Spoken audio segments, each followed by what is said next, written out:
Welcome to the dark light of the soul leadership shift into new souls illumination leadership light. And this is with the new era leadership light illuminators, AliNICOLE Wow, that's me, and also Gina Gardiner and Brenda Jacobson. And this is actually a companion call to Blinded by False Light Leadership Elimination, and also the rise of new light illumination women leaders. And also, don't be blinded by false leadership light and Forfeit your new illumination leadership calling, which were the first two preview calls that are for our new illumination leadership light shine forth now. And that's going to be a virtual conversational training conference. And so I'm excited that I'm going to be here again with Gina and with Brenda, because we've been doing a series of these calls, really trying to reposition leadership into this newer expansion. And so before I actually bring them forward, I want to share just a little bit about the core, I should say, the trainings that we're going to be providing during the conference. So I'm actually going to be talking about new leadership light on Damascus Road. That's going to be the opening training. And then Brenda is going to do a mini talk on awakening your new luminous leadership light and unleashing your magic in the world. And then Gina is going to have her mini talk on the enlightened soul missions blueprint of a new illumination leader. And then I'm going to conclude that conversational training conference with a mini keynote, and it's called Rise, Lead, and Shine Forth as a New Illuminate Leader. So very excited, because it's a very important conference that we are going to be facilitating, and everything that we have done leading up to this point has been very critical to bring forth. So today, as the title mentioned, we're going to be focusing on the dark light of the soul leadership shift. And this is really about shifting into the new soul's illumination leadership light. And very excited because, again, this is a very, very important topic. And as you hear what we're going to be talking about today, you're going to see just how relevant this is and why we are actually shining the light on this particular focus. So Gina and Brenda, thanks once again for being here to share on such an important topic. Thank you very much for having us. Very excited to explore this. It's such an important topic. Oh, yes, it is. Yes, it is. And before we actually get started, I would actually, on the note of the importance, I would really love to hear, Gina, from you first about why you actually feel that this is important. And then Brenda, we'll hear from you, and then I'll get into where we're going to go today. Awesome. The world, as we know it at the moment, is in a state of turbulence and of shifting. And there is the need for leaders who understand the responsibility that they hold to actually lead in the right direction and in the right way. It's all very well taking a crowd with you, but in the same way that lemmings jump off the cliff, because the leading lemmings have taken the leap doesn't mean it's the right leap to take. Right. And when you look around the world, whether you're looking on the big world stage or you're looking locally, there are so many leaders who are charismatic and who have many great attributes as leaders, but they are leading in the wrong way. By that I mean without being authentic or having integrity, or they're leading in the right direction. And we need people who are going to lead with authenticity, integrity, compassion, and courage. And we need them desperately. And it would be a tragedy for those leaders who have the capacity to be so powerful in a positive way to miss that opportunity of leading in the right way and in the right direction, because they are so terribly needed. Moreover, the damage that they're doing to the people who are following them now is one thing, but the damage to the people who will not be following them, who could have found a whole new way of being that was great, Mm. that compounds the issue. So I think it's a really critical time. Absolutely. Well stated. Yes, go ahead, Brenda. Yeah, I agree with everything that you said, Gina. It's the time is so critical with every system that we know breaking down. One of the gifts that COVID brought to us was exposing just how badly damaged all of our systems were, and they just couldn't thrive through the pressure that was put on. And so it created this optimal opportunity for us to just level up every aspect of life. And this opportunity has never come along before. It will hopefully never come along again. Hopefully we'll take advantage of it now and not have to go through this. But it is that prime time to reestablish a new way of being. And as you said, Gina, it's really moving into that, out of that patriarchal energy, that masculine energy of kill or be killed, and into that feminine flow of compassion and empathy and collaboration that is just the way forward. It's the way that it's the foundation that the new world has to be built on. And for women to step up into that, I don't discount that a lot of men and a lot of lovely men in my environment have got really tapped into that feminine flow of energy within themselves. But primarily it's women that have the abundance of it, and they will be leading the charge. Absolutely. And so taking advantage of that, and what we find now is this world, what has happened to us in the last 2 years has caused everybody to wake up to some degree. Unfortunately, I would say the vast majority of them are doing it unconsciously. They're just becoming very uncomfortable while their bodies and the planet and the world around them is waking up and sort of being dragged along this process. And what we really need to do is help people, women particularly, but people in general, refocus that energy and really participate in their own awakening. Oh, absolutely. And let me stop you right there, because I know you're going to get into talking about that, a little bit later when we start, talking about our individual parts that, that we're going to contribute here.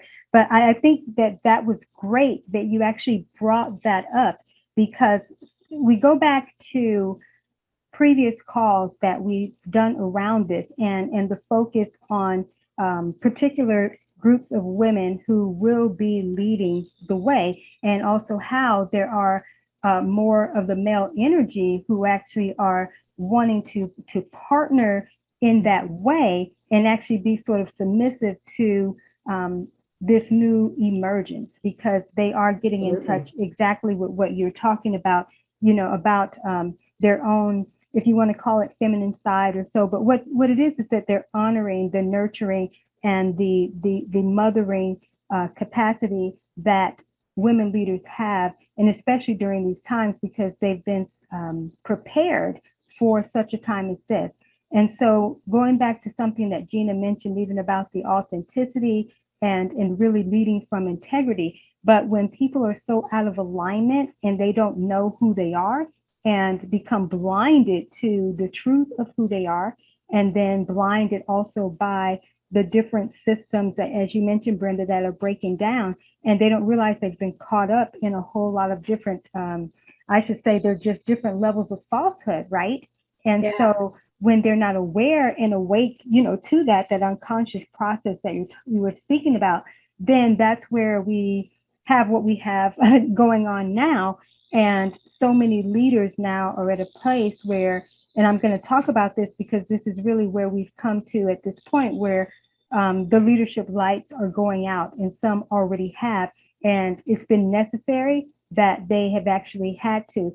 And I just want to say this for those who are listening, who will be listening to this, is that we actually didn't anticipate doing another call of this nature before the conference, but some interesting things have occurred and more revelation have come in, that it was now another sense of urgency to be able to do another call of this nature, so that I'm able to share actually what has taken place even since we've done, those calls.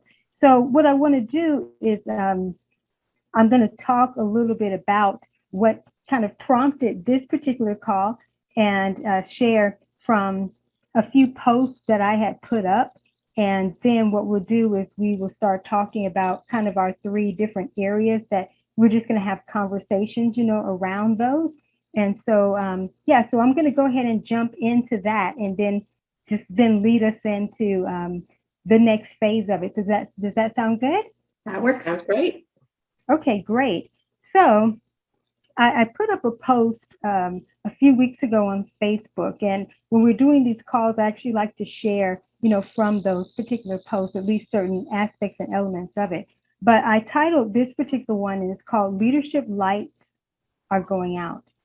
So it reads as so. Unfortunately, several leaders have chosen false leadership light calling trajectories.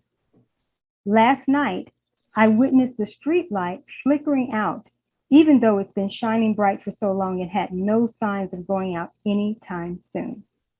The message came to me that the time was now upon us, where overnight we will see the lights go out of many social media influencers and leaders and renowned global leaders who have fallen into false calling. I've been sharing on this topic for quite some time and raising up other leaders to step into their new Illuminate leadership light calling. Some stepped into the new lighthouse leadership roles, while others chose to focus on the old trajectories and have fallen into false leadership light trajectories. It's becoming even more clear to me why certain leaders or emerging leaders that I was once aligned with are no longer aligned to be with me on my new now trajectory.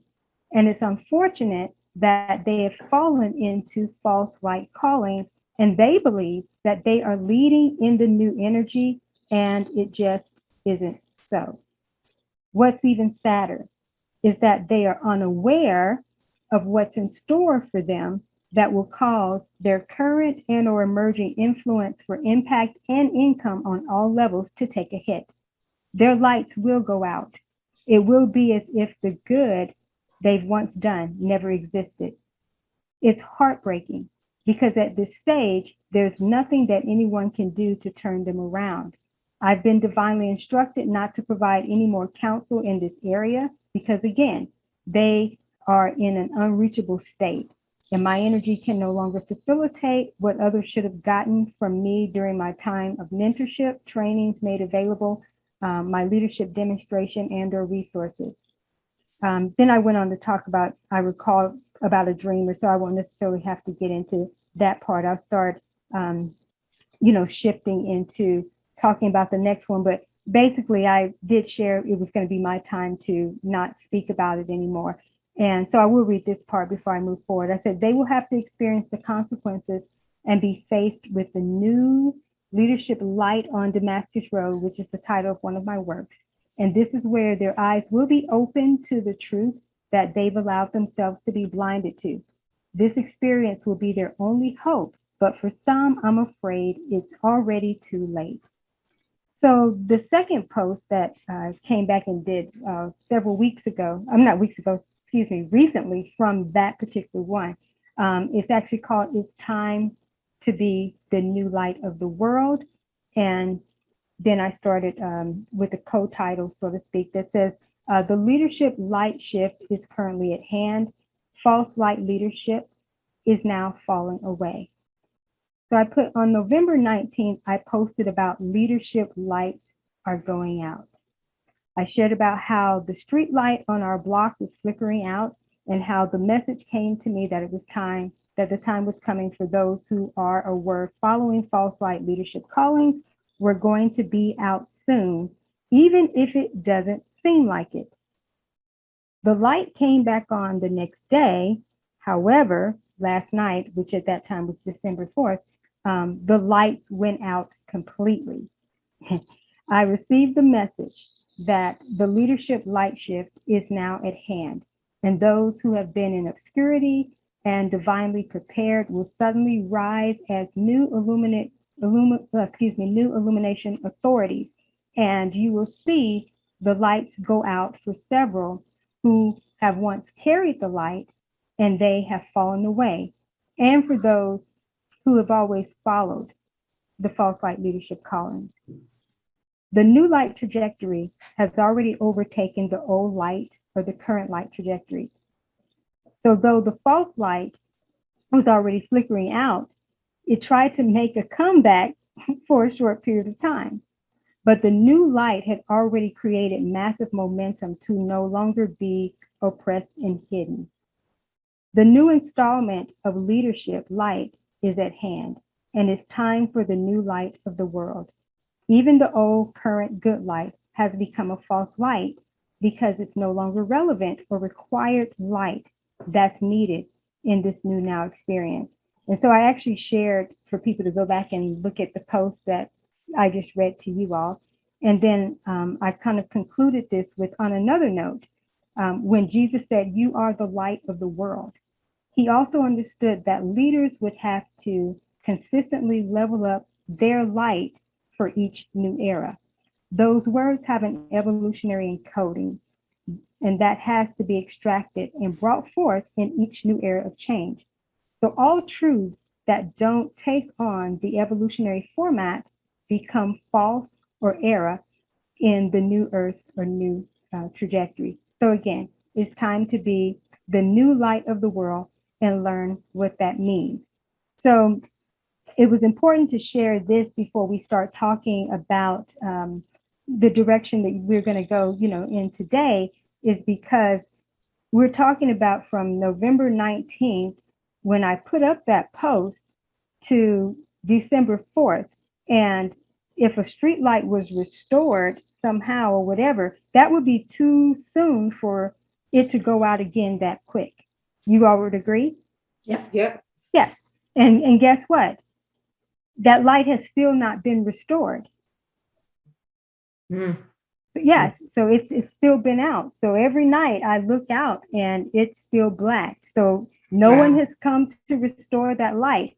So that's a message, metaphorically playing out of, yes, you saw the light try to make a comeback, but when it went out for good, it's out and no one's coming to actually do anything. And you have to think about it. This is kind of a city thing. They would have to come out and fix the light, right? Yeah, yeah, exactly. And it hasn't been. So again, that continued to show the urgency for this particular call of, yeah, they're going out and they're going out for good. Obviously, the light will be restored eventually, and you think so.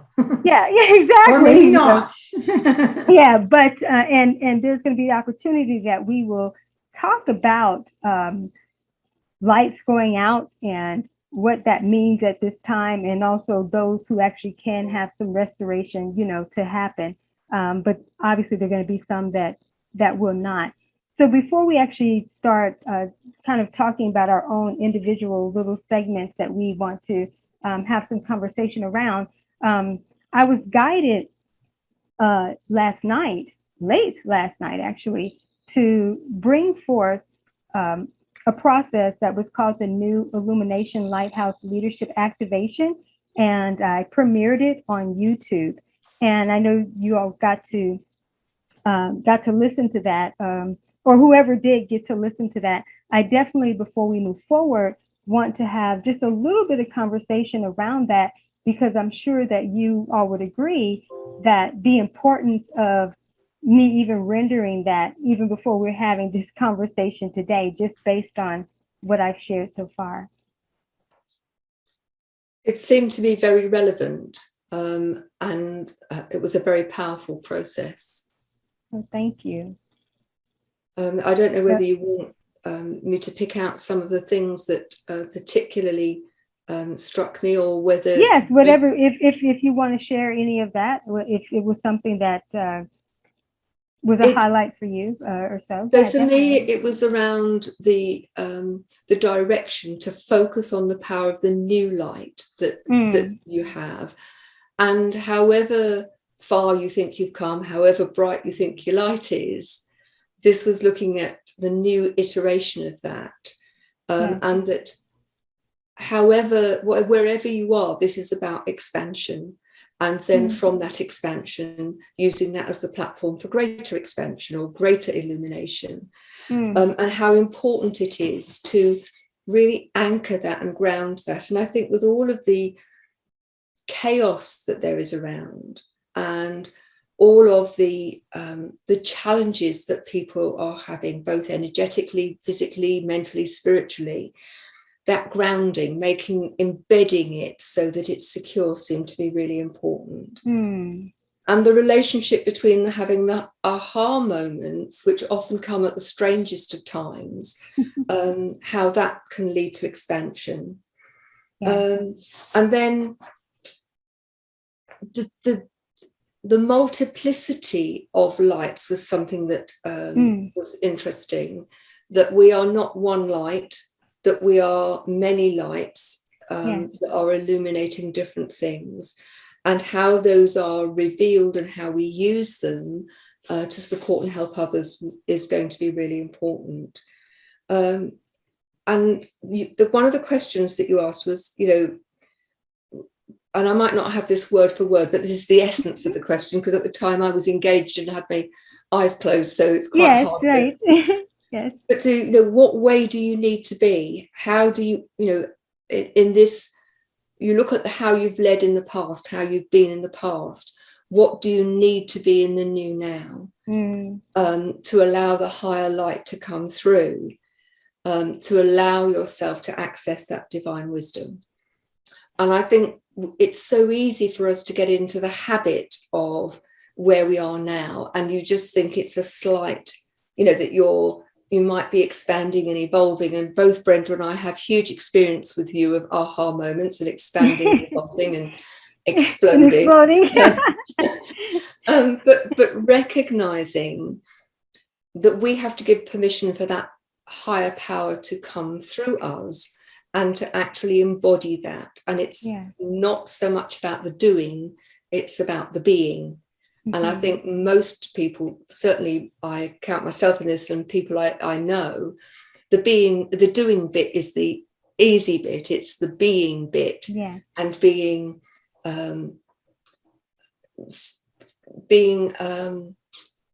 in that being of the new you consistently, so that you are aware and you're in your own truth. And I think I could go on, but I think the other thing I'd like to say, that one of the things that came out strongly as part of that is celebrating and being grateful for one's situation, for oneself, the source, for the divine assignment that one's been given, and the profound experience that we are being offered if we choose to take it. But what I'd like to add to that, with all of that comes the responsibility. If you are going to take on this divine assignment and expression, then you have to do that, and do that from the right place, a place of great heart. New light, exactly. And how important that is. So your ending was to go forth and lead from a place of new illumination. And I think anybody listening to this is to recognize that you have the capacity to go forth from a new place of illumination, but actually you need to do the deep dive work. It's not something that happens at a surface level. It's a real core of you level. Absolutely. Oh, that was well stated. Oh, that was great. That was great. Yeah. Brenda? I always experience these things. So all I can speak from at this point, more so than the left brain, adding to what Gina had said, because all of those things are true, is that feeling of letting go of the anchors that are holding us in this world, and almost floating up into that light as I went through that process. So really realizing that there is a higher, lighter way of being than what we've been attached to in this world. And that it's not that hard to get there. Like there's processes like this that you take people through, AliNICOLE, that they happen very, very quickly. for people to make that shift out of the old and into the new. So it's not the old way of left brain thinking, planning, strategizing, working our way out of it. It can happen very rapidly.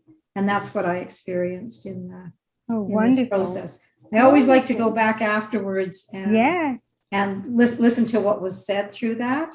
But for me, the experience really comes in, or the wisdom of it really comes in just the experiencing. And that is so wonderful. And both of you, I just want to say this to both of you, because you are new illumination leaders, would definitely have felt that activation, even more. And now that this is in the global space, leaders just like yourself are being activated even more. And that's where the collective of these illuminate lights come forth to be the overtaker of these old constructs. And that's why it was actually important to bring, that forward, which I had no clue that was going to actually take place. It hit me then. I didn't even know what I was going to talk about. Like I normally don't, until I press the record, and then it just happens.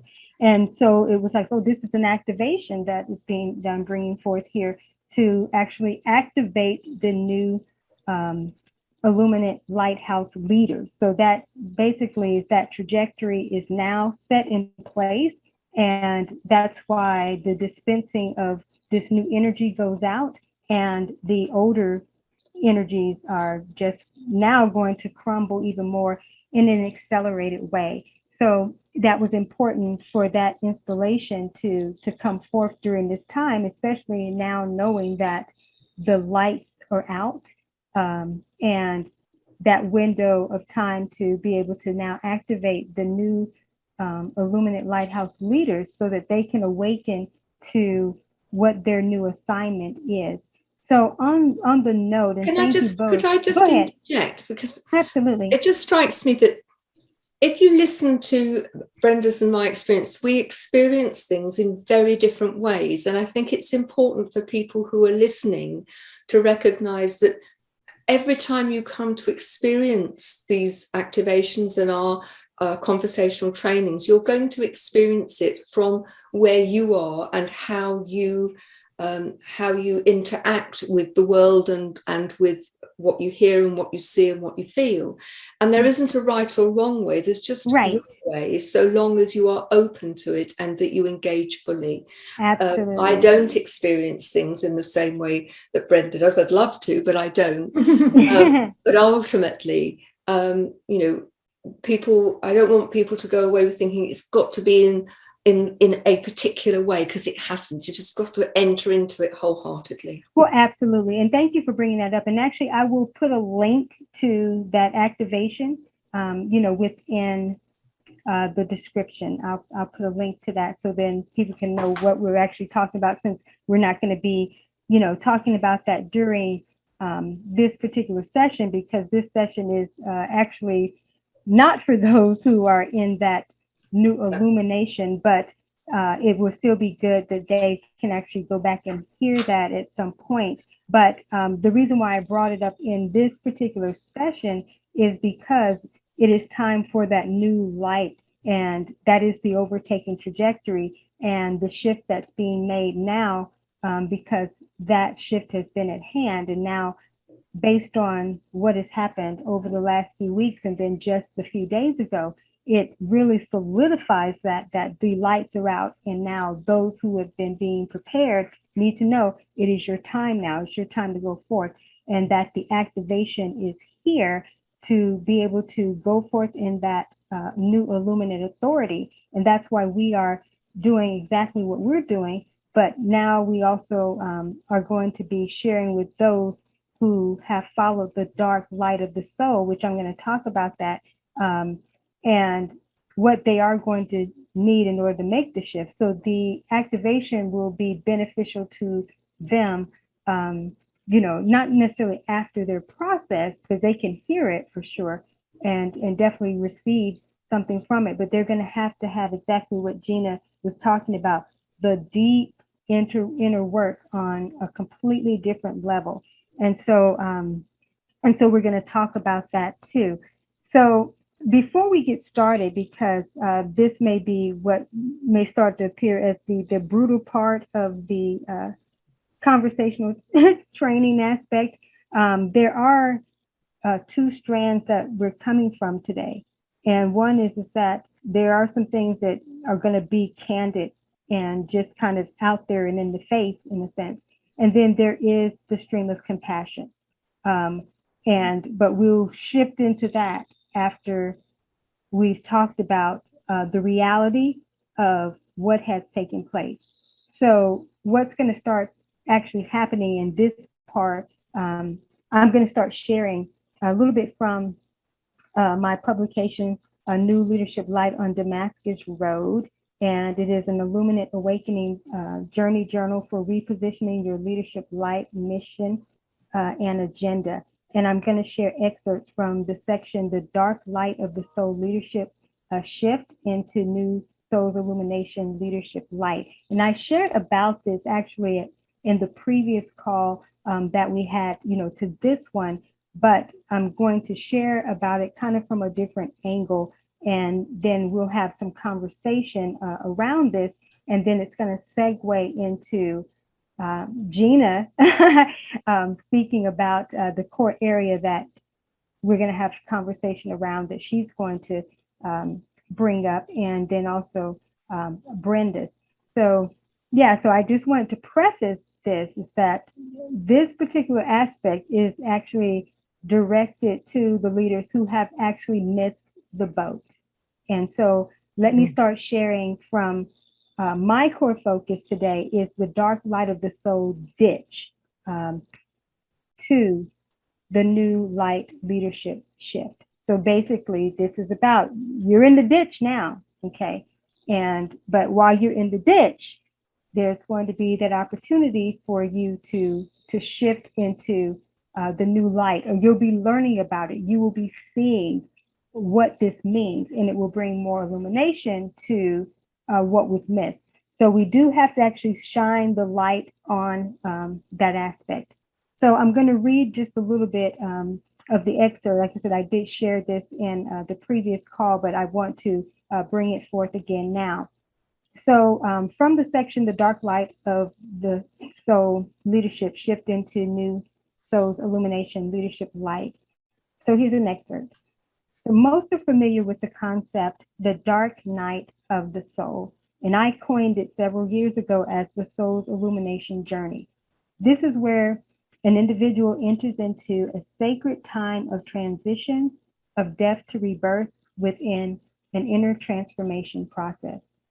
The death of the lower ego's agenda to rebirth the authentic soul's purpose.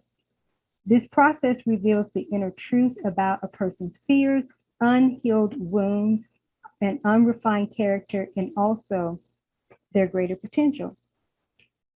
There's also a process of what I call the dark light of the soul, which later reveals within a person the lack of true transformation, metamorphosis, and evolution at a deeper level that would be required to support the new emerging light of the relevant divine plan.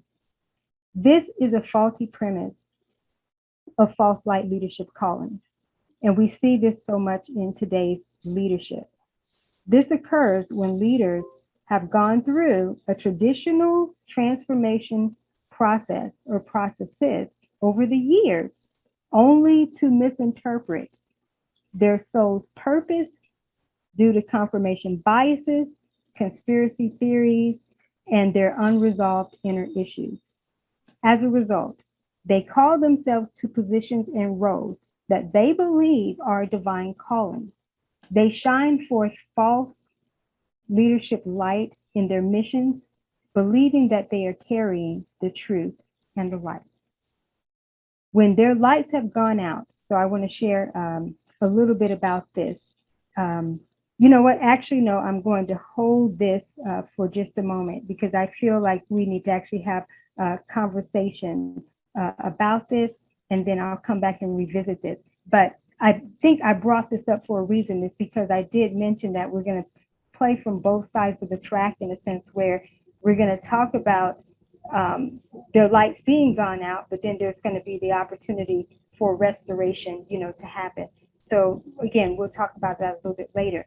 So my whole context for bringing this up is this is speaking again to those who have already fallen out of alignment and they are in the ditch. And now they're going to have to deal with the ditch and start going through this process of coming into this new illumination. So Gina, before you share on your focus, which is related, to this, where everyone's is, but before we actually start going there, I want to hear anything that you all have to say, just around what was shared in terms of the distinctions with the dark night of the soul and the dark light of the soul. Or just anything that I've talked about. We can have some conversation about them. Now they're in the ditch. So let's talk about that.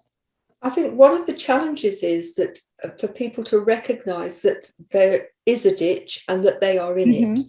Right.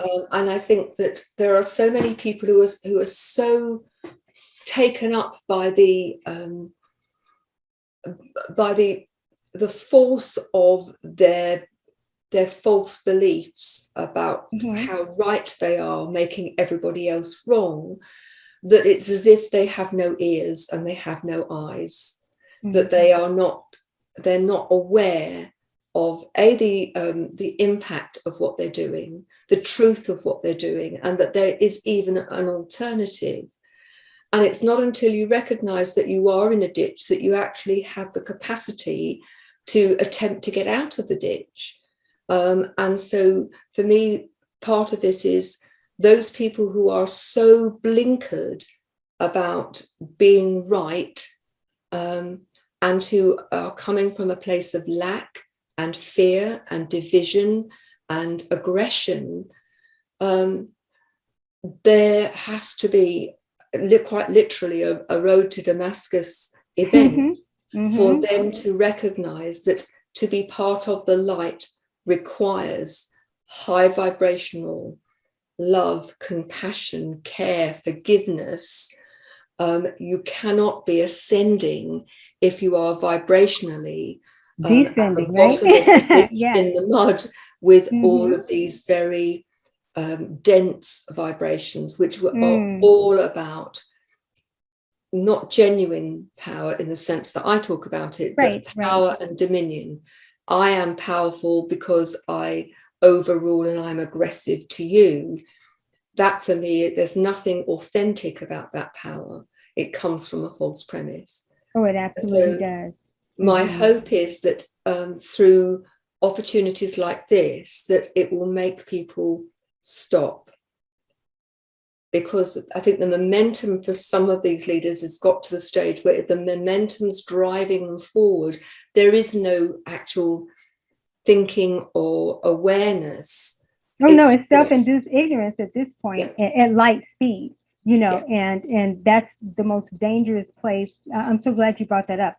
That's the most dangerous place to be in. And again, what has happened is, going back to the lights being out, is that they're now in a position, and we'll see this play out more, where it's not optional. You are in the ditch. And as you're in the ditch, there's not going to be anyone to come and actually save you, in a sense, out of the ditch. But what there will be is, as you mentioned, recordings like these, resources that we have, and different things that they are literally going to have to do those processes themselves. There'll be platforms and things that they can avail themselves to, to help themselves. But it's more like people coming in. If you're over a cliff or you're in the ditch and they throw a rope, but you're going to have to really do the climbing and hope that they've tied that rope around a rock or a tree, but what they're going to find is that you're not going to have the support that you would have had along the way. And the reason why it has to be, in a sense, so brutal is because if they've gotten to this point and hadn't woken up prior to, with everything that's happened, because remember, a lot has occurred, and certain people and several leaders have made significant shifts. But when you reach a point of where you are kind of beyond human aid, then it is going to be where beyond human aid assistance is really going to have to be there for that guidance, but they'll be guided to connecting with that source and then still seeing the love of source and be pulled out of the ditch in that way. But this is where the work begins, because they did not have the accurate preparation of doing the inner work during the years of personal development, professional development, spiritual development, educational development.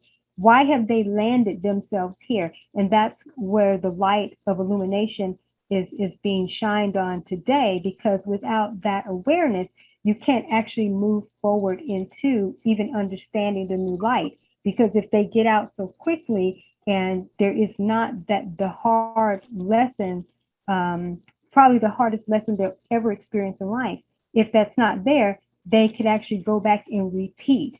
So there's a process that happens within this context where they are being reborn. It's a rebirth, right? And shining a light on all these different areas and characteristics, but yet also too, so that the new illumination of the truth of who they are can then be set forth. So we are, if we go back, to the story of Paul, Saul, who became Paul in the Damascus Road experience. So there was Ananias who was there to help to open his eyes. But then he had that blinding experience. But then he had to kind of take himself through the rest of the journey after the awareness was there. So that's where we find ourselves, as those who are putting in place the things for people to become awake and aware. But now, because we've moved on and ascended and expanded, we actually don't have, it's not in our jurisdiction anymore to actually be there as any level of support from a physical energy, perspective. So that's why we are doing what we're doing, so that this is going to be teaching them and guiding them. And again, then they'll have the works that we'll share to be able to help them with that. So Brenda, before we move into Gina talking about her area, I want to hear quickly anything, if you want to piggyback off of anything said, but they're dealing with the ditch at this moment. So, without getting too far into what you're going to talk about, just based off of what has already been shared, what's your take on that? I love your metaphor of into the ditch, because, and Gina spoke about fear, and people are so steeped in fear right now, largely because they're losing control. And, when you talk about going into the ditch, you can imagine driving yourself along and knowing that you're heading to the ditch, and that feeling of absolute terror that you have, not knowing what's in the ditch and whether you're going to land right side up or upside down. Once they get into that ditch, which we're talking about a lot of people being in there, they have two choices. They can stay in the ditch and live out the rest of whatever life they have in that ditch. And there's going to be a number of people that choose to do that. Yeah. Just certainly. Because the fear is overwhelming and they can't find the courage to actually take the next step. But for those who want to get out of the ditch, they obviously are going to need some tools, some different tools, some ropes, some ways to get out of that ditch. And that's what's being offered to them. And it's very, very much available. It's like somebody standing at the top saying, here, grab my rope, and them either choosing to or choosing not to. But the tools are available to them. And, as I said before, they're actually very easy to follow the tools. It's not, they're not super difficult. Right. You have to have the courage to actually engage, take that step, and help yourself get out of the ditch. Absolutely. Well stated. So we'll segue quickly so that Gina can share what she's going to speak about. And like I said, we'll just have a quick conversation around both of these insights or these themes, I should say. And then we will start talking about how what we have and provide, can assist. So Gina, you've got a very expanded focus. I have indeed. That certainly speaks to where you are during this time and what you're sharing for leaders to definitely be able to get real in a sense and wake up to the truth. So share the long extended theme that you're going to be covering today. Well, many people will have heard the expression around a bullshit meter when they are listening to something that they feel is not authentic. And so I'm looking at, people who are so busy bullshitting themselves and through that bullshitting others, that they now need to deal with it. And that shifting from that place of being in the cowpat of all of that, that basically, the shit that they've been feeding themselves and others. Sorry to be so unladylike. No, this is real. How you move from that mire and become a beacon of new light and hope. Because if you think about it, when you look at a cowpat, it's very dense and very dark, and you can't see anything through it. So I want to talk about the fact that every one of us at some point engages in the act of bullshitting ourselves, that we kid ourselves that we've tried our hardest, or we are economical with the truth. And those of you that have heard me speak before will know that I was a head teacher or a principal for 20 years. I've heard every excuse in the book. The dog ate my homework. I've got a very accurate bullshit meter. And the thing is that most people use it, and they use it as a measure of what other people are saying or doing. But actually, the most effective and efficient bullshit meters are the ones that act as a mirror to ourselves. But you've got to be brave enough, A, to look in the mirror, B, to be honest about what you see, and C, to do something about it. But those who are prepared to do that will discover that the transformation that occurs is significant and sustained. Right. So I would say to those leaders who've got into the ditch, the first thing you need is an accurate bullshit meter. You need to be brave enough to look at what you're doing and ask yourself the question, is this a divine mission? Does this take me into a place of light or a place of darkness? Am I leading people in a way that is going to empower them, or is it going to diminish them and keep them playing small? Is this my ego wanting power and wanting to feel important? Or is this something else? And if it is that I want the sense of power, then you need to recognize that that comes from a place of you not believing that you are enough and that you have deviated from your divine purpose. And it seems to me that, everything we do is a choice in life. Whatever we say, whatever we do, how and when we say it, or not doing anything at all. But this is probably the most important, most influential choice that you will make in your entire life, which it is to use your bullshit meter not only outward but inward, and to ask yourself those questions.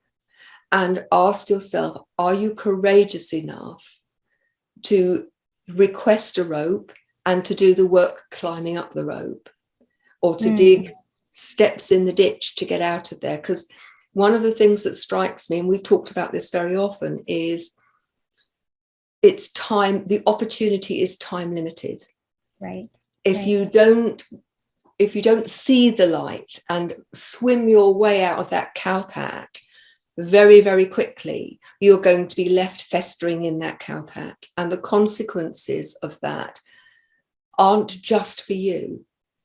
They are for the people you are currently leading in the wrong way. Right. And also, you have a divine purpose as a leader but you also have a divine responsibility that, you know, to be absolutely sure that you are honest with yourself and that you do not just, you know, you've heard of fool's gold. And what I think is happening is that many of these leaders are greedy for power, greedy for acknowledgement and celebrity status, greedy for attention, when actually the best leaders are those who know that they are leading in a way that is about supporting and empowering others. And they do that in a selfless way. They don't need somebody to tell them how wonderful they are and all of the PR. They know what they're doing is right. And the fact that they're doing something that is full of light and love and compassion is enough. Oh, absolutely. Oh, that was just brilliantly stated. I loved everything that you shared. And the thing about it is, when leaders have found themselves in this place, because we're speaking in the context of lights being out. And now those leaders are realizing, whoa. And so you have to be able to backtrack in a sense, because you will have a life's review in the ditch in this process. And you're going to look at and examine and see how you BS'd yourself and why you're here. And so that's the hard look that they'll have to take, is that, you're in this now. You are dealing with this. You are dealing with this ditch. You're dealing with your shit, that's the bottom line, is that, and why are you? Because there's been a lot of damage that has happened along the way. You've damaged yourself, you've damaged others. And again, this is not a talk, not this part anyway, of this segment. There may not be the spoonful of sugar to go down, and there doesn't need to be, because again, being at this point is you have to look at yourself.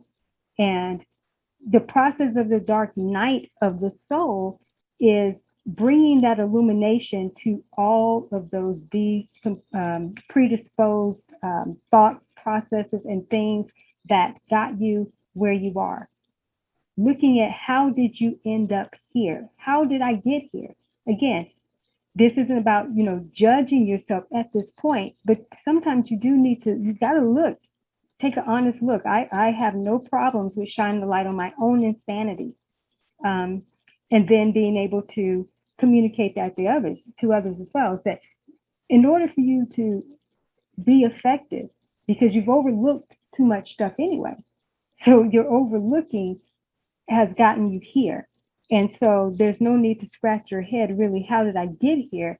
This process is going to show you that you've been BSing yourself the whole time. And even at some point, if you weren't, you deviated somewhere. So now we've got Damascus Road and BS Avenue that you got to deal with now.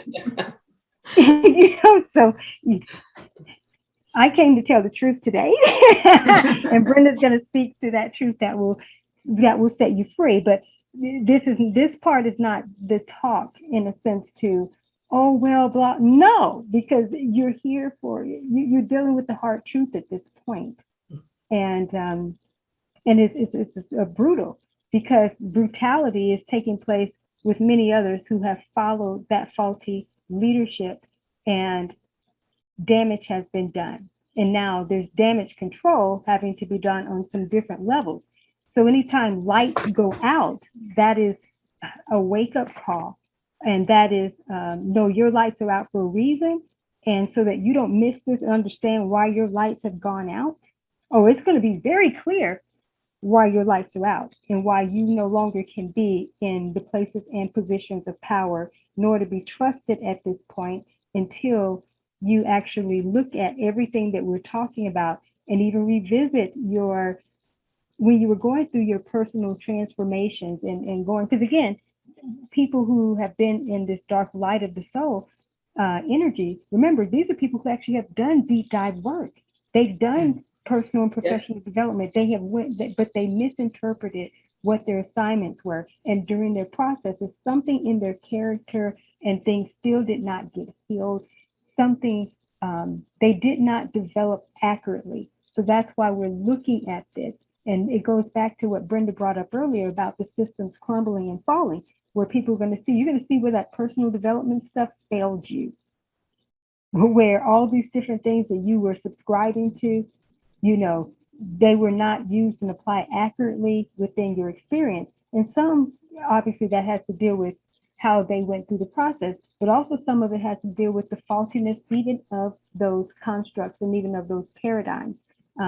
So, you know, we'll talk more about this, you know, probably during the conference, but I want to, before we segue, because Brenda, you're going to talk, you want to give you the opportunity to speak of anything about you know, what Gina was just talking about, but I think that was just great to be able to focus on that and say, no, now you got to look at your stuff here. You're in this, you're dealing in this treacle at this point, and you're going to sink it like quicksand in your own stuff if you do not do what Brenda said, have the courage, and as Gina said also too, take the help that is available. Or Brenda, you might have said it's the rope or whomever.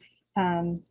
But this is a journey now. You have to do the work, and it's a lonely process, but it's going to be the absolute best thing in your life when you actually do ascend.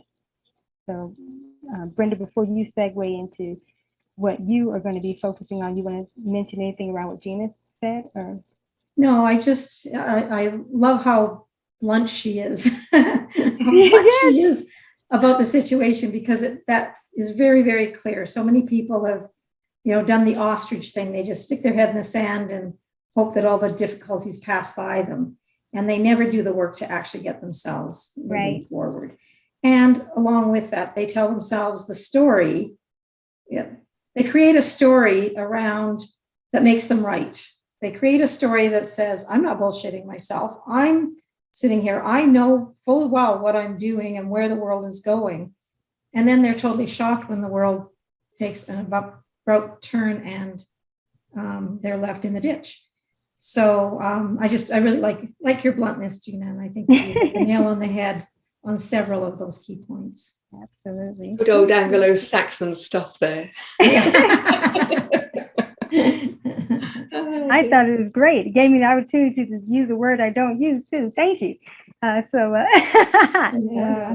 Yeah, but sometimes you have to go there. You know, you really do have to put it out there. And as I said, I come today, and I know you both have too, to speak the truth. And we're speaking the truth in love, but sometimes, you know, that is not going to come out in a certain way. And I'm going to be honest, at this stage, nor should it be coming out a certain way. You know, there's no violins. Brutal truth, right? It's the brutal truth. There are no violins playing and no rose petals being dropped here.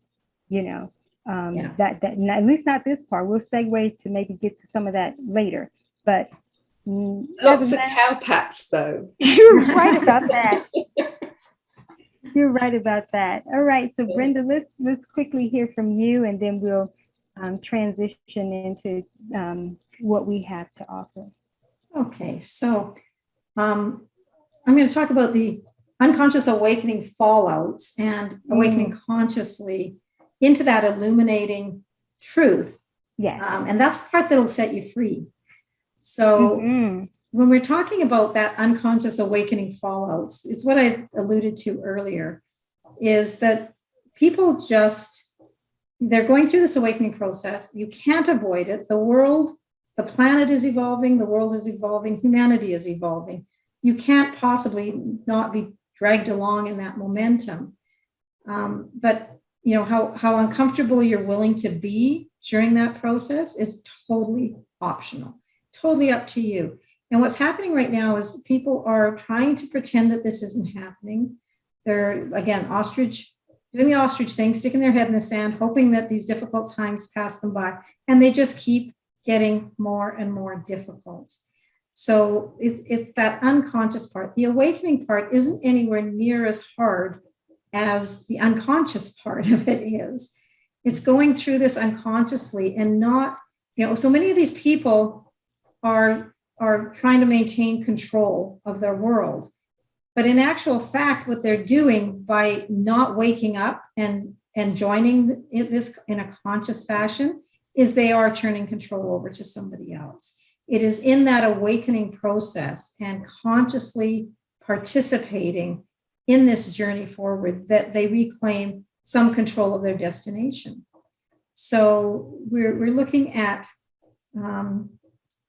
moving people from that unconsciously awakening state into a consciously awakening state, and really looking at the truth of themselves and finding out where they're aligned, where they're attached.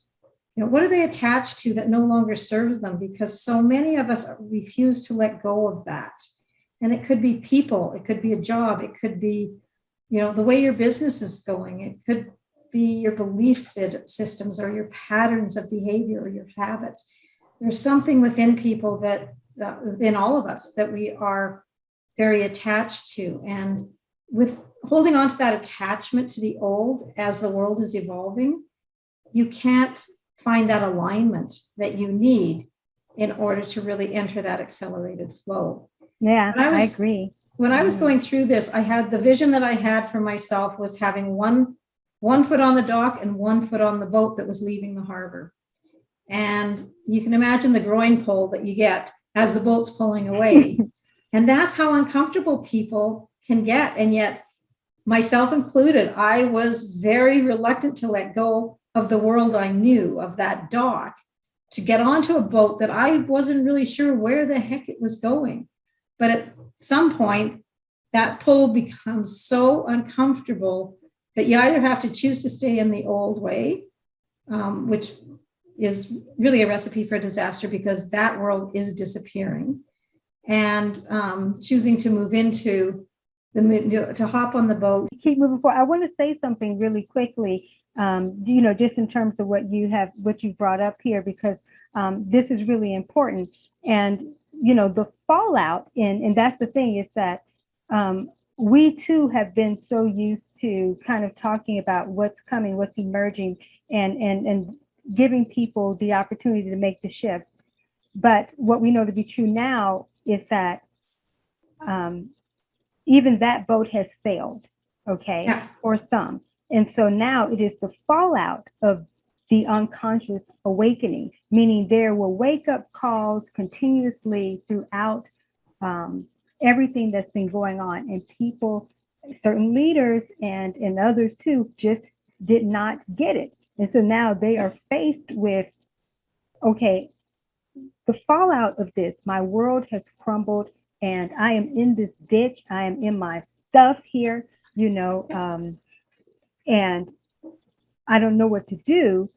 But here you are. But you have to look at why you're there. And that's the part that's not going to be escaped throughout the process. And that's why it is in some cases so brutal. You're going to know exactly how asleep you were, how unconscious you were, how there has always been information and things for you to have become more awakened. And vibrationally, you couldn't sync up with it. You're going to know exactly why you couldn't sync up with it. It's all of this stuff is going to come front and center, overwhelmingly, to a point where some just will kind of, mentally check out, which ultimately is not going to be a good thing because that can lead to a physical checkout as well. But the thing about it is that it's not designed to end a person in that way, but it is designed to end them in the format that they're in to come into being a new creation. So that's where the shifting happens. And so getting into the awakening aspect is that what's going to take place is that they're going to then see all of these different resources and people who have been doing this work for years, who were here to help awaken others like yourself, your primary work of awakening leaders and individuals more consciously. And so they'll find you and, hear this, but also others. And they'll be saying, wait, these people have always existed.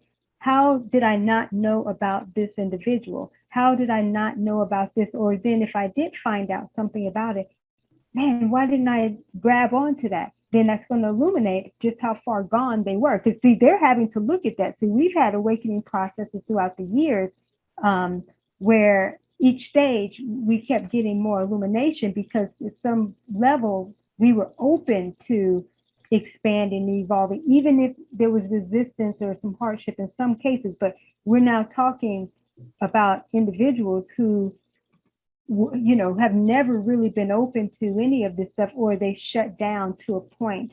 The Bible calls it a reprobate mind, meaning you've been handed over to your own understanding, to your own thinking in your own way. And so the whole fallout process is that because you weren't awake, and when people were giving you some type of signals or source was trying to, you were completely shut off to that. And now again, see, I'm coming with this hard. Now you're dealing now you're dealing with all of this stuff, because you can't really get free until you really understand the damage done to you and to others, and what that has cost humanity, at this point. So it's not establishing unnecessary guilt or anything. It's not really about that, but it is that you can't be set free if you don't know the truth of both sides, the truth of what has been done and the truth of your greatness, which will shine the light on that as well. But Brenda, do you want to say anything else, around that, and give Gina a chance, and then we will wrap up here with our. I'm good.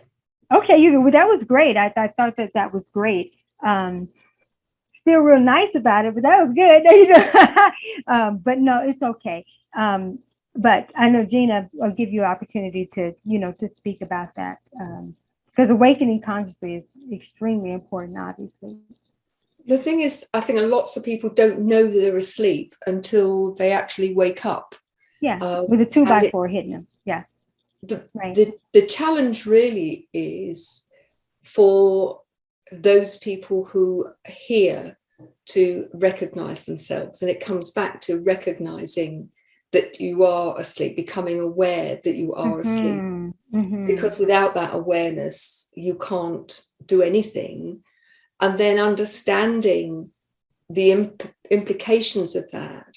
But ultimately, those two, awareness and the comprehension, will do nothing unless you are prepared to take action to change things. Yeah. And that's where the power lies, is that you actually grab this opportunity, this lifeline that's being thrown, and you do something about it. Absolutely. Absolutely.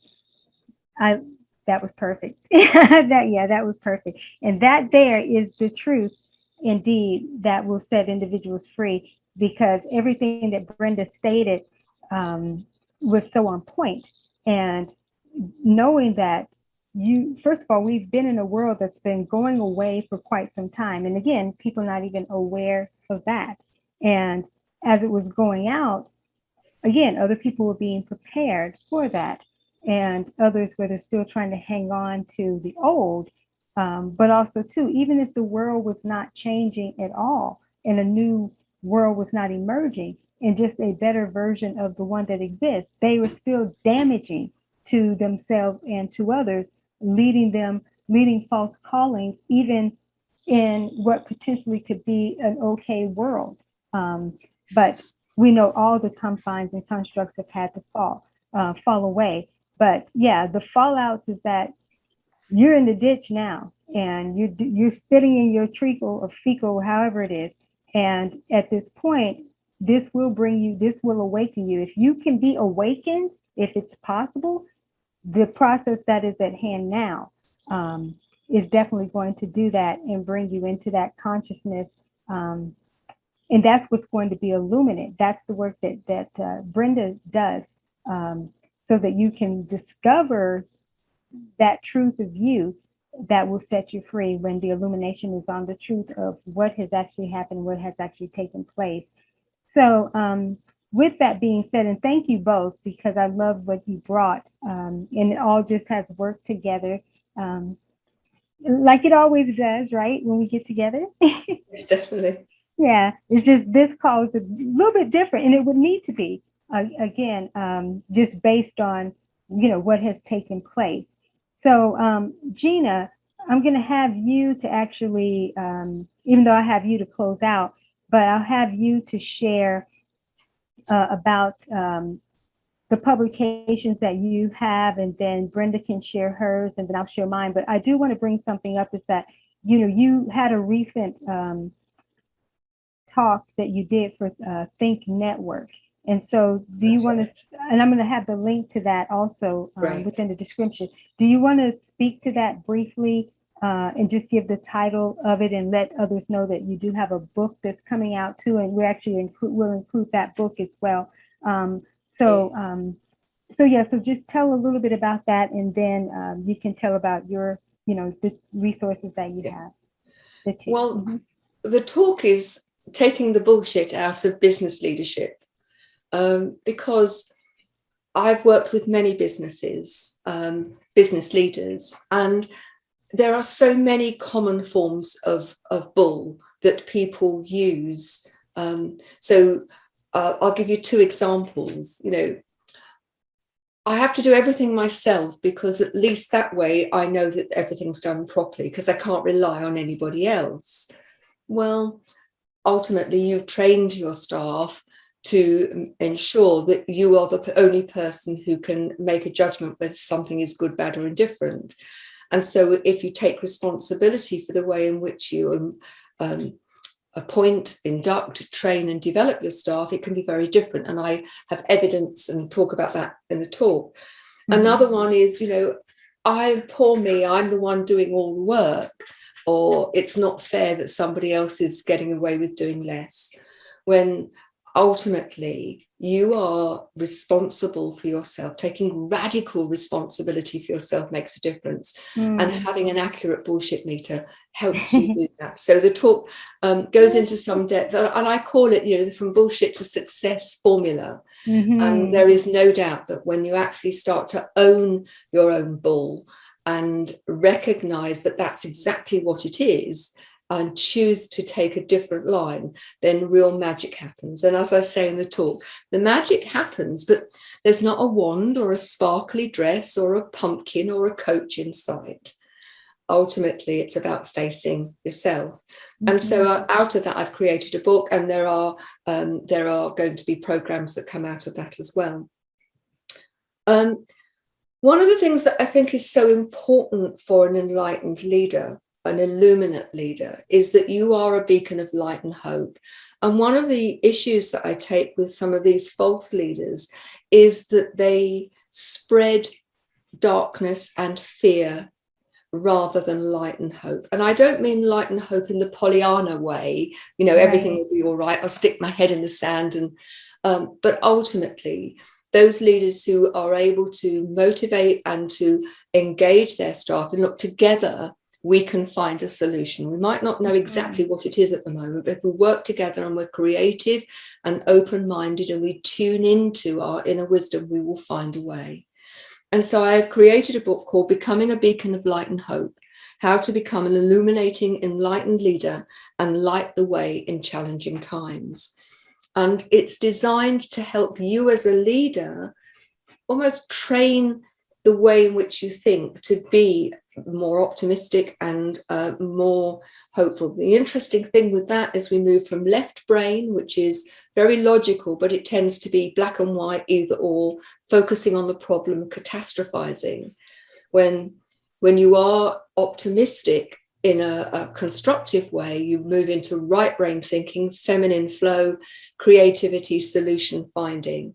And so that's really a book to help you train yourself to be more able to engender light and hope in other people. And then the last of my offerings is it's an intentional journal and planner to support your development as an enlightened leader.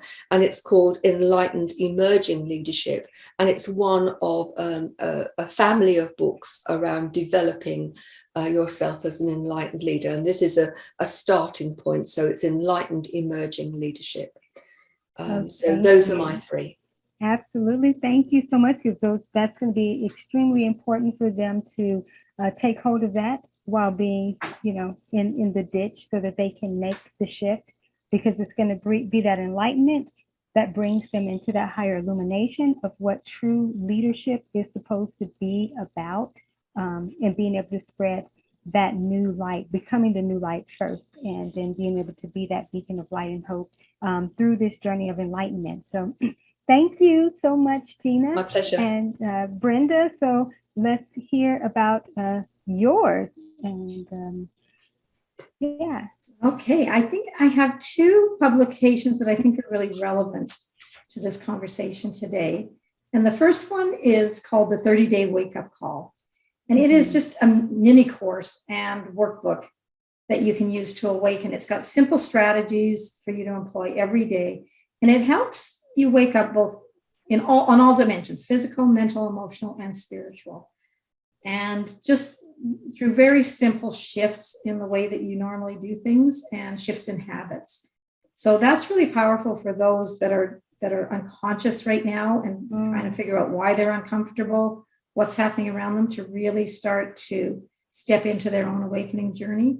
That's a great resource for that. The second one that I think is really would be really helpful with this is called Prepare for Your Accelerated Awakening. And this is shifting from resisting to responsibility for higher purpose in the world.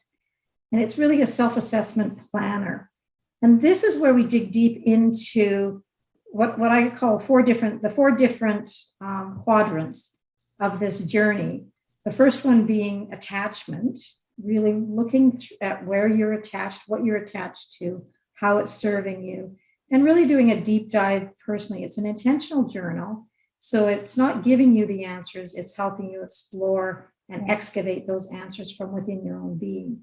The second stage is aligning your energy. So how do you line up with that flow of accelerated energy? What are the things that need to do?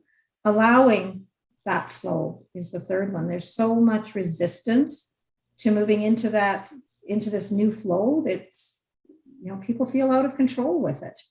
And there really is that having to let go, jump into the stream and go for the ride, and trust that you're going to end up exactly where you need to be. And the third step is just allowing yourself to join that acceleration. So allowing is the first step, and just enjoying that journey of acceleration.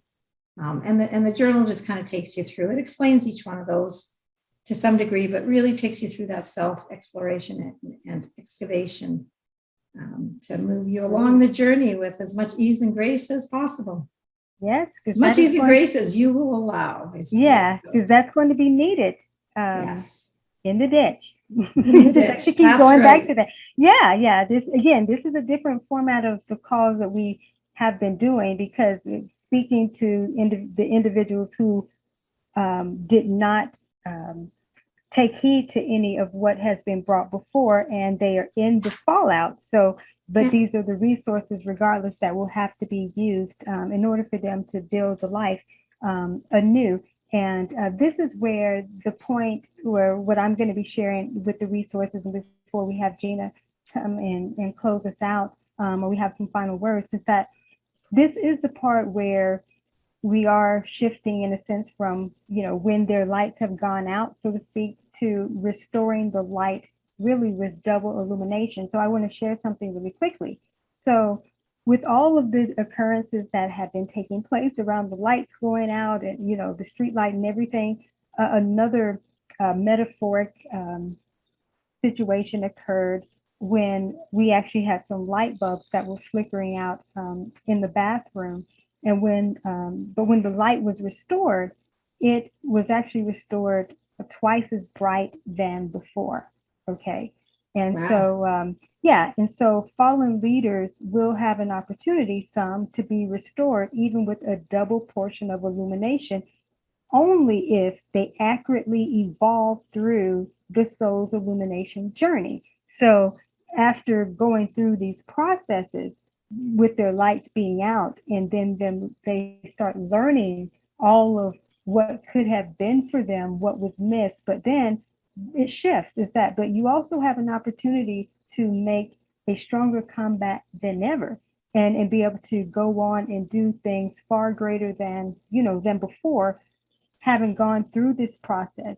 And just like the Apostle Paul, he was on the wrong track. But then when he actually got his eyes open and started his new mission, he went on to, do far more than the disciples and other apostles, and contributed more books to the New Testament, even, other than the ones who were doing it, quote unquote, as correctly as they could along the way. They just didn't do the damage that he had done. But just think about it, when people's eyes are open and they realize, oh my gosh, what have I done? And they get the opportunity to make the shift, then sometimes they're going to be more passionate and, make that be their business, to make sure that other eyes are open. So they have the opportunity to be restored with the double illumination and go forth to do things, far greater than, before. So with saying that, the resources that I want to share is Mastering the Dark Night of the Soul. I have a Soul's Illumination series around this, but this is the particular one I was guided to share. Mastering the Dark Night of the Soul is an inner game mastery and sacred transition journal for transformational leaders. And then also New Light and New Hope. It's a motivation Q&A journal for new era Illuminate leadership, because they're going to be learning what this is all about as they are doing that inner work and going through that soul's illumination process. They'll be learning what it is like to be, as Gina talked about, enlightened, and then coming into the illumination factor. So also too, New Leadership Light on Damascus Road, an Illuminate Awakening Journey Journal for repositioning your leadership light mission and agenda.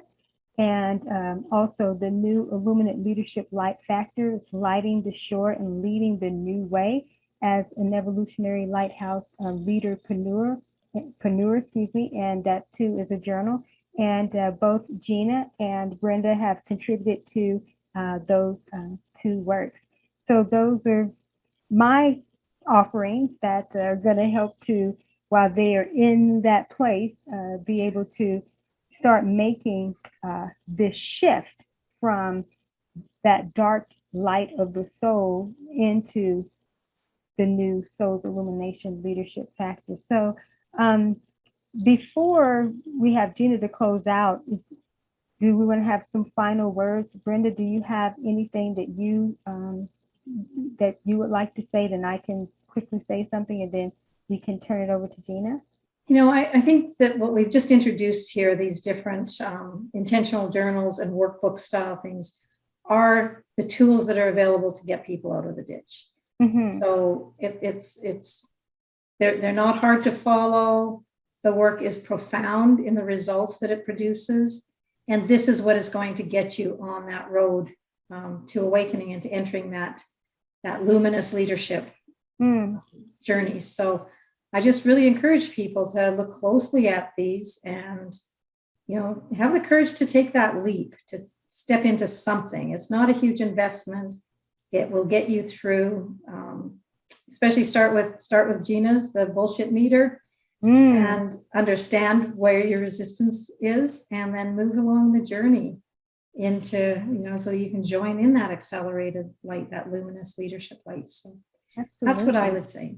Oh, well stated, well stated. And I just want to piggyback off of that as well, is going through this process and doing the required inner work, because it's not optional, at this point, is that it's not just about getting out of the ditch, it's what is coming out of the ditch. Because not enough to get you out the ditch and there was no transformation within the process. Mm-hmm. You're only going to actually come out of it by being transformed and evolving into something new. And that's where the light that was putting you before from source gets now restored in the higher context of source. That's the restoration, and being given another chance and another opportunity to live out your divine purpose and have the opportunity to actually have a double illumination, process take place. So I just want to say this, there were some things definitely candidly stated, but all done out of love.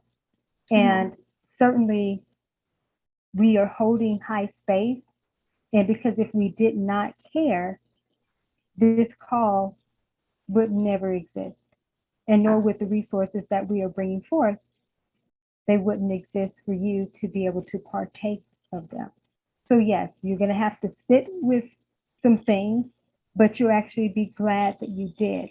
And it will awaken you to a life and a world far beyond what you could have imagined. And no, you don't have to look over it and be, I missed so much and this. No, it's what are you going to do from here on out, and make sure that you can empower as many people not to go into the false light and not to live in illusion. So that's just something that I wanted to just share before turning it over to Gina. I just want to thank you both, of course, that we come together to do these works and to be able to provide this, for individuals. We want to see others be with us in the new light energy, and your stories matter and your journey matters. And so, as Brenda stated, you got to be conscious through this, and trust me, this will wake you up. This will wake you up. And Yeah, I would just add that there's lots of room in the light. It's not a crowded space. There's lots of room. You're being called, follow that, and you'll be very warmly welcomed into it. Absolutely. Thank you, Brenda. You're welcome. Thanks for organizing this all. You're so welcome. Gina, we turn it over to you. I'd like to thank you both for what is, I think, such a vital topic that people avoid because it can be uncomfortable. And yes, we have been blunt, probably me more than most. What I would say to you is, they talk about every new day as a new opportunity. And to see this as your spiritual alarm clock, that you've been asleep and the alarm has gone off and you've put it on doze. But you can only keep dozing for so long before you miss getting up and engaging with whatever needs to be done, and that you're too late to the party. This is not only your alarm clock, but it's your final alarm. The doze button is not going to keep going. Yeah. And so It's out just like the light. Absolutely. Yeah. Right. Just recognize how much potential you are wasting. That if you are ready to step into the light, the opportunities are limitless. But while you stay contained in that dark fear, all about lack and resistance, those doors of opportunity can't open fully. As Brenda says, there's plenty of room for you. AliNICOLE's work, life's work, and our life's work has been about empowering and helping people to step up and step into the light. We are urging you hugely that you listen and take note and take action. We can't do it for you. If we could, we wouldn't be having this conversation. If you're listening to this, there is a glimmer of hope that you are ready and that you are going to take note. Yeah. Please don't leave it. Please don't make excuses. Look into the mirror and see the amazing human being that you are, and recognize you have the capacity to evolve into the best self that is so much better than where you are at the moment. Please, we urge you, take the trouble to climb out of the ditch, to make that transformation and help us be a huge light in the world to help those people who are still in the dark. Yeah. Thank you for joining us. Use the resources, and we look forward to seeing you in the future. Bye-bye now.